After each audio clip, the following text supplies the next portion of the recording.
So, you ready? All right. Wait, you're gonna wear that? Yeah, we're reviewing Twinless, so I thought it'd be, cute to wear matching jean shirts. I thought that'd be a lot of fun. Okay, let's do it. All right. Good morning, everyone. Another Sundance review, and this is the Audience Award-winning film, Twinless. Yes, probably one of my biggest surprises personally at Sundance. This is our actually first James Sweeney experience. Neither of us have seen his feature film straight up, but I feel like we're definitely going to check that out now because Twinless offers such a unique voice, has an original story. We're definitely fans. Yvette, do you want to give a little tease about this film for those who don't know what it is? Sure. Twinless is the story of two men played by Dylan O'Brien from Maze Runner and James Sweeney, who form an unlikely bromance at a twin bereavement support group. Yes, so it's a dark comedy as well as a story about grief, as well as a story about unhealthy obsessions. It's a mixture of a bunch of genres. That's kind of part I Love You Man, part Ingrid Goes West, part maybe Royal Tenenbaums. It's an interesting mix. Yeah, I agree. Very interesting tone. It's very funny at times. It's dealing with some pretty dark issues, though. Very well acted. I feel like both actors fit their respective roles like a glove. Perfect casting. Good duo. Which I guess makes sense because in a way, James Sweeney perhaps wrote this role for himself, I'm guessing?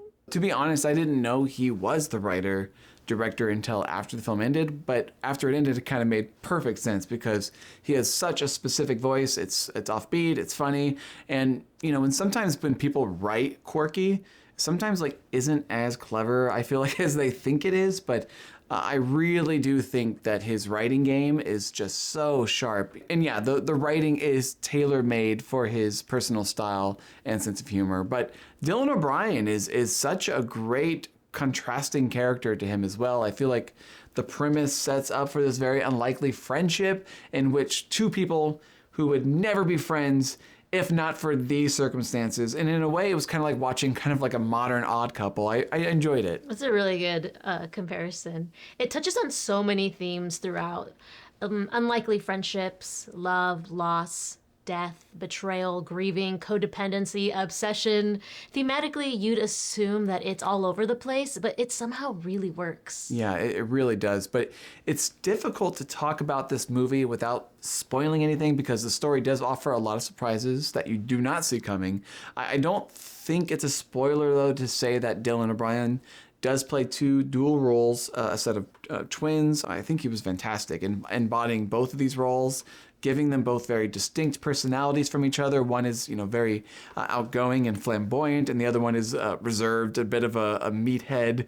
And the character's dim-wittedness serves also as a great contrast to James Sweeney's wry wittiness.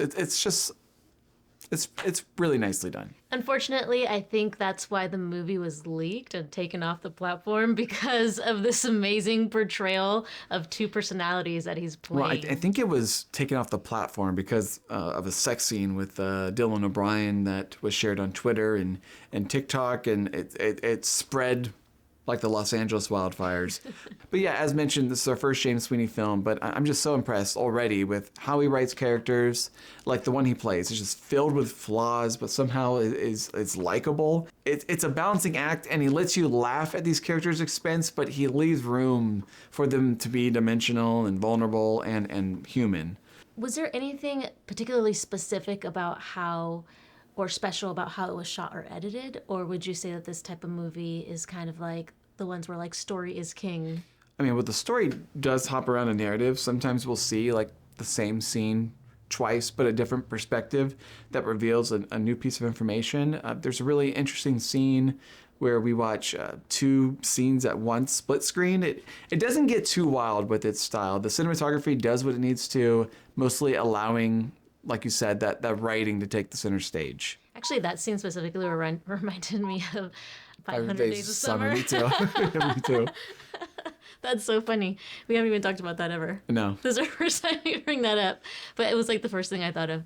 Really, I just want to say, watch this movie. It's fun. It's witty. You're gonna love it. Yeah, really. It's jam-packed with a lot of just really quirky ongoing bits too, surrounding things like the Sims game. I think, do you remember the office manager character? Thought she was really funny. There was like this ongoing bit about her being like so adamant that she does not talk about her personal life at work. But James Sweeney, he marries his unique sense of humor. It's so signature to him, and there's just a lot of heart, and it's a lot of fun. And I want to recommend also another great performance by her name is Mercy. Marcy. Yeah, Marcy, played by Aisling Frankowski. I thought she was really lovely. Agreed. This film is a must. It's a assorted take on a sad, comedically dark buddy film that will definitely have you laughing and thoroughly entertained. Highly, highly recommend. So, what would you rate this film? I would rate this film. I sound like a Millie Press song. I would rate this film. Yes, yes, yes, yes. Yes, yes, yes. I would rate this film a strong 8. You? Same. One of my favorites from the fest. 8 out of 10. All right, well, it makes me very excited to see James Sweeney's first film that we talked about earlier. I can't wait to see more from him. I know from this time of recording, I don't think anyone has acquired Twinless yet, but I think Netflix, Fox Searchlight, A24, I think they should swoop this up.